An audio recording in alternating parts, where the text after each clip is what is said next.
South India shopping mall the wedding మంత్ర సరికొత్త wedding collection south India shopping mall. Hi guys, welcome to I dream. నేను మీ Chanakya.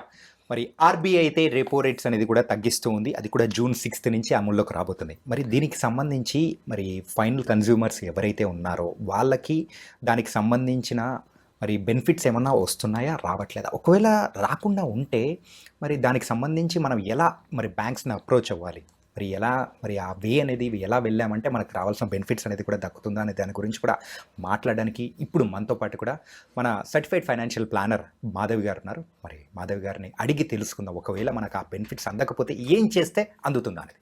Hi ma'am. Hello అండి. ఈ మధ్యకాలంలో అయితే 2 times repo rates అనేది కూడా ఆర్బీఐ తగ్గించింది.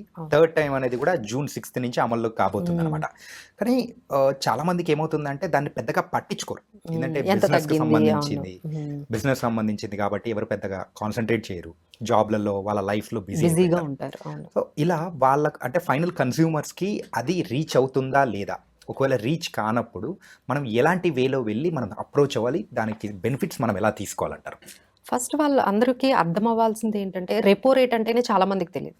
అసలు అదేంటో మనం అర్థం చేసుకుందాము. సో బ్యాంక్స్ ఎలా వర్క్ చేస్తాయి అనేది మీరు తెలుసుకున్నారంటే దీనికి ఈజీగా మీకే అర్థమైపోతుంది. సో బ్యాంక్స్ ఎలా వర్క్ చేస్తాయి అంటే బ్యాంక్స్ ఆర్బీఐ దగ్గర నుంచి 1000 crores తెచ్చుకుంటాయి ఒక 6%కి. మీకు ఎంతకి ఇస్తారు? 9%, 11%, 14%, అండ్ క్రెడిట్ కార్డ్స్ అయితే 36%. సో ఇది huge banks how they are making money, right? వాళ్ళు అక్కడ 6%కి తెచ్చుకొని మీకు 11%కి 36%కి ఇస్తూ ఉంటారు. ఈ విధంగా వాళ్ళు కాకపోతే రిస్క్ కూడా ఉంటుంది కదా మీరు పే చేయకపోతే. సో ఈ విధంగా మేనేజ్ చేస్తూ ఉంటారండి. అదే ఆర్బీఐ మీ బ్యాంక్స్కి 5%కి ఇచ్చారనుకోండి, మనకి డెఫినెట్గా తగ్గించాలి కదా. So this is how repo rate ఎప్పుడైతే ఆర్బీఐ తగ్గిస్తుందో, అంటే రెపో రేట్ అంటే ద కమర్షియల్ బ్యాంక్స్కి ఆర్బీఐ ఇచ్చే రేట్, ఇంట్రెస్ట్ రేట్ అనమాట. అంటే ఈ పర్సంటేజ్కి ఈ కమర్షియల్ బ్యాంక్స్ అన్ని ఆర్బీఐ దగ్గర నుంచి బారో చేసుకుంటాయి, లోన్ తీసుకుంటాయి. ఆర్బీఐ దగ్గర నుంచి లోన్ తీసుకొని ఆ అమౌంట్ని మనం లోన్స్ లాగా మనకి ఇస్తూ ఉంటాయి అనమాట. ఫర్ ద కన్జంప్షన్ ఇంక్రీజ్ చేయడానికి ఆర్బీఐ అనేది ఇస్తుంది. సో ఎప్పుడైతే అసలు ఎందుకు సడన్గా వీళ్ళు తగ్గిస్తున్నారు ఆర్బీఐ అంటే, కొంచెం కన్జంప్షన్ తగ్గింది, గ్రోత్ అనేది కొంచెం పెరగట్లేదు ఈ ట్రేడ్ టెన్షన్స్ వల్ల, గ్లోబల్ నెగిటివిటీ కానీ గ్లోబల్ క్యూస్ నెగిటివ్ ఉండడం వల్ల మన దగ్గర ఏంటంటే కన్జంప్షన్ కానీ లేకపోతే ఈ గ్రోత్ అనేది కానీ యాక్సిలరేట్ చేయాలి అంటే ఏం చేయాలి? మీరు ఎక్కువగా స్పెండ్ చేయాలి. మీరు స్పెండ్ చేయాలి అంటే లోన్స్ మీకు ఇవ్వాలి. లోన్స్ ఇచ్చారు అంటే మీరు స్పెండ్ చేస్తారు. బట్ అవే లోన్స్ చీప్గా వస్తే మీకు కొంచెం కెపాసిటీ పెరుగుతుంది. మీకు ఒక 40,000 ఇప్పుడు మీకు ఈఎంఐ కెపాసిటీకి ఉందనుకోండి. సో 40 ఇప్పుడు ఈఎంఐ తగ్గింది అంటే ఇంకొంచెం ఎక్కువ లోన్ తీసుకుంటారు. అవును, అంటే అవైలబులిటీ అనేది కూడా దొరుకుతుంది కాబట్టి మనం కూడా బిజినెస్ ఎక్కువ చేయడానికి మీరు ఇంకొంచెం బై చేస్తూ ఉంటారు అనమాట. సో ఇలా ఎప్పుడైతే RBI already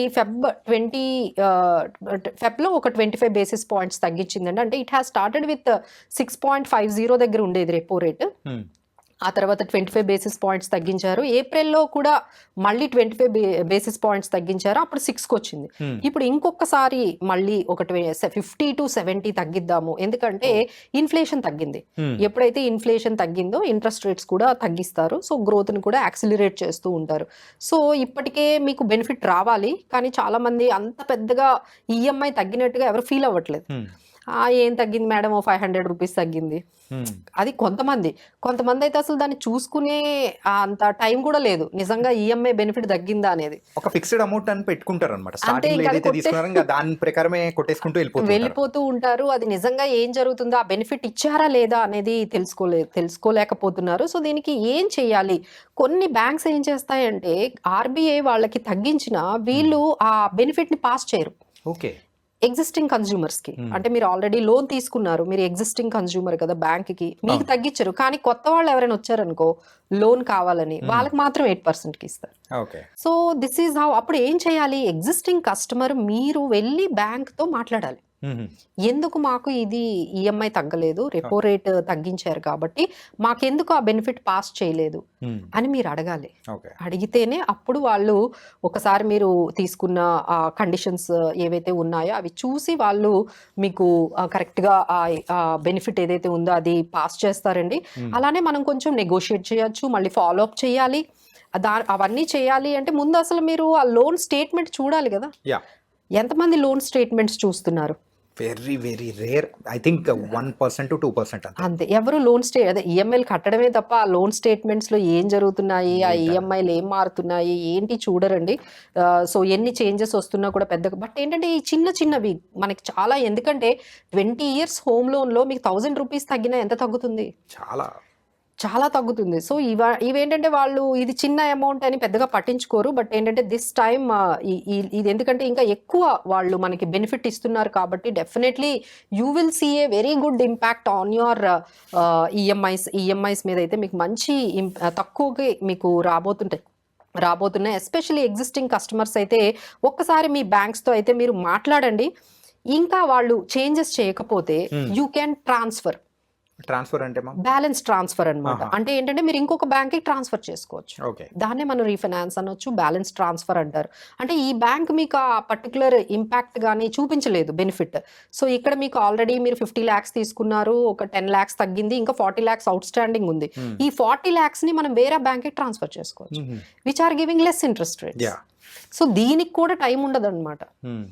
people don't have this much of time. మళ్ళీ మొదలు పెట్టాలా అని వీళ్ళకి అసలు టైం కూడా స్పెండ్ చేయరు. కానీ మీరు కానీ స్పెండ్ చేసినట్లయితే ఇలా బ్యాంక్ టు బ్యాంక్ ఒక్కసారి మీరు ఆ కంపారిజన్ వీళ్ళంత ఇంట్రెస్ట్ రేట్స్ ఇస్తున్నారు అనేది మీరు కంపారిజన్ చేసి కొంచెం టైం స్పెండ్ చేసినట్లయితే we can save lot of money అండి. ఇన్ఫాక్ట్ మీరు అన్నట్టు ఒక ₹1000 సేవ్ అయినా కానీ సో టోటల్ ఓవరాల్ గా 20 years చాలా ఉన్నప్పుడు 2.5 lakh అప్రాక్సిమేట్లీ 2.5 lakh వరకు వేరీ అనేది కూడా వస్తుంది. అవును, అలాంటప్పుడు చాలా పెద్ద ఇంపాక్ట్ అనేది కూడా ఉంటుంది, కనిపిస్తుందండి. సో ఇలా ఏంటంటే మీకు ఎవరైతే ఈ ఎగ్జిస్టింగ్ బ్యాంక్స్ లో అంటే మనం ఏం చేస్తామంటే అప్పుడు మీరు ఏదైనా హోమ్ లోన్ కి వెళ్ళేటప్పుడు మీ ఇన్కమ్ తక్కువ ఉందనో లేకపోతే సిబిల్ రేట్ అంటే సిబిల్ స్కోర్ తక్కువ ఉందనో మీరు హయ్యర్ ఇంట్రెస్ట్ రేట్కి తీసేసుకున్నారు. But now your situation is very better. After 5 years మీరు మంచి ప్రొఫైల్లో ఉన్నారు, మంచి కంపెనీలో వర్క్ చేస్తున్నారు, మీ సిబిల్ స్కోర్ బాగుంది. Now you can get it for lower interest rates. ఇది ఓన్లీ ఫర్ ద ఈఎంఐ అని చెప్పేసి అని అన్నారు. కాకపోతే పర్టికులర్ సెక్టర్స్ కి సంబంధించిన దాని వరకే తక్కువ ఉంటుందా, లేకపోతే ప్రతి ఒక్క ఈఎంఐ దాని గురించి లేదండి? ఎందుకంటే ప్రతి ఒక్కరికి డిఫరెంట్ గా ఉంటుంది. అంటే ఒకరికి వెహికల్ ఉంటుంది, దాని మీద లోన్ తీసుకుంటారు, ఇంకొకరికి అయితే హోమ్ లోన్ అని, పర్సనల్ లోన్, ఇలా అన్ని దానిల మీద కూడా తగ్గే అవకాశాలు ఉంటాయి. అంటే ఫిక్స్డ్ ఇంట్రెస్ట్ రేట్ అని ఫ్లోటింగ్ ఇంట్రెస్ట్ రేట్ అనేది ఉంటుంది. మీరు తీసుకునేటప్పుడు ఫ్లోటింగ్ ఇంట్రెస్ట్ రేట్ మీద కానీ మీరు ఇంట్రెస్ట్ల మీద మీరు లోన్స్ కానీ తీసుకున్నట్లయితే డెఫినెట్ గా ఇంపాక్ట్ మీకు చూపించాలి. మీరు ఫిక్స్డ్ ఇంట్రెస్ట్ రేట్ మీద తీసేసుకున్నారు అనుకోండి, ఇంకా ఎగ్జిస్టింగ్ వాళ్ళకి ఏం తగ్గించరు. బట్ కొత్తగా మీరు లోన్ తీసుకోవాలనుకుంటే then they will give you the lower interest rate. So home loans అన్ని కూడా దాదాపుగా అందరూ కూడా ఫ్లోటింగ్ ఇంట్రెస్ట్ రేట్స్ మీదే తీసుకుంటారు కాబట్టి మీకు ఆ బెనిఫిట్ అయితే తప్పకుండా వస్తుందండి. సో వాళ్ళు ఎప్పుడు ఏంటంటే కొత్త కస్టమర్స్ మీదే, కొత్త న్యూ లోన్స్ తీసుకున్న వాళ్ళ మీదే వాళ్ళ కాన్సన్ట్రేషన్ అంతా. ఇక ఆల్రెడీ మీరు తీసేసుకున్నారు కదా, ఇక మీకు అంత సర్వీస్ చేయాలని వాళ్ళకి ఇష్టం ఉండదు. సో మనమే ఫాలో అప్ చేయాలండి, మనమే బ్యాంకుకు వెళ్ళి అసలు ఆ స్టేట్మెంట్స్ని చూసి మిగతా బ్యాంక్స్ వాళ్ళు ఎలా ఇస్తున్నారో మనం వాళ్ళతో మ్యాచ్ చేసి ఆ ఇంట్రెస్ట్ రేట్స్ని అవసరమైతే మీరు ఇలాంటి రీఫైనాన్సింగ్ అండ్ బ్యాలెన్స్ ట్రాన్స్ఫర్స్ని కానీ మనం చేసుకున్నట్లయితే సో కొంచెం అవేర్నెస్ ఉండాలి అండ్ కొంచెం యాక్టివ్గా మనం కొంచెం వర్క్ కానీ చేయగలిగితే మనం చాలా మనీ సేవ్ చేయగలుగుతామండి. So get ready and get all the documents verified and match the interest rates. మార్కెట్లో ఉన్న డిఫరెంట్ బ్యాంక్స్ దగ్గర నుంచి మీరు ఇన్ఫర్మేషన్ అనేది తెచ్చుకోండి. Nowadays it's very easy కదండి, జస్ట్ కాల్ చేస్తే వాళ్ళ ఇంటికి వచ్చి మీకు ఎక్స్ప్లెయిన్ చేస్తారు how much time it will take. Just you have to be active and aware of all those things. So let's hope అండి June 6th అయితే మనకి 50 basis points నుంచి almost 30 to 52 or 70 basis points అంటున్నారు. But ఖచ్చితంగా అయితే ఎంతో కొంత అయితే ఇంట్రెస్ట్ రేట్ కట్ అయితే ఎక్స్పెక్ట్ చేయొచ్చు. సో దాని ప్రకారం మీ ఈఎంఐస్ కొంచెం తగ్గబోతున్నాయి. ఇంకా కొత్తగా తీసుకునే వాళ్ళకైతే this is a very good news for ఎవరైనా అండి. అంటే హోమ్ లోన్ కానీ, కార్ లోన్ కానీ, పర్సనల్ లోన్స్ కానీ ఎవరు తీసుకునే వాళ్ళకి కూడా ఇదంతా కూడా మనకి గుడ్ న్యూసే. బట్ ఏంటంటే కొంచెం మ్యాచ్ చేసుకోండి బయట బ్యాంక్స్లో డిఫరెంట్ సిచ్యువేషన్. అంటే కొంతమందికి ఏంటంటే టైం లేక, ఇప్పుడు ఎస్బీఐ అనుకోండి, మీరు లోన్ తీసుకోవాలంటే 2 months పడుతుంది. They will ask so many questions, so many documentation process కూడా చాలా హ్యూజ్గా ఉంటుంది. అబ్బాయి ఎస్బీఐతో అయితే వర్కౌట్ అవ్వదని చెప్పేసి వెరీ ఈజీగా మీ ఇంటికి వచ్చి ఒక 1 hourలో అయిపోయే దాని మీద మీరు ఆప్ చూపిస్తారు.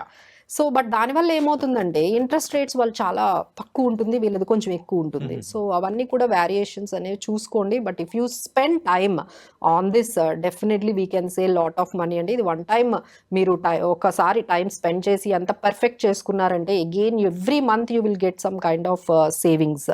Yeah, nice ma'am. ఏంటంటే చాలామంది కూడా ఈ రెపో రేట్ అంటే ఏంటో కూడా తెలియని వాళ్ళకు కూడా క్లియర్గా అర్థమయ్యేటట్టు చెప్పారు. అంటే రెపో రేట్ తగ్గిస్తున్నారు కాబట్టి దీని ద్వారా కూడా చాలా వరకు సేవ్ చేసుకోవచ్చు, మెయిన్గా ఈఎంఐస్ పైన. బ్యాంక్స్ మనకి బెనిఫిట్ ఇవ్వకపోయినా మనం ఫాలో అప్ చేయాలి.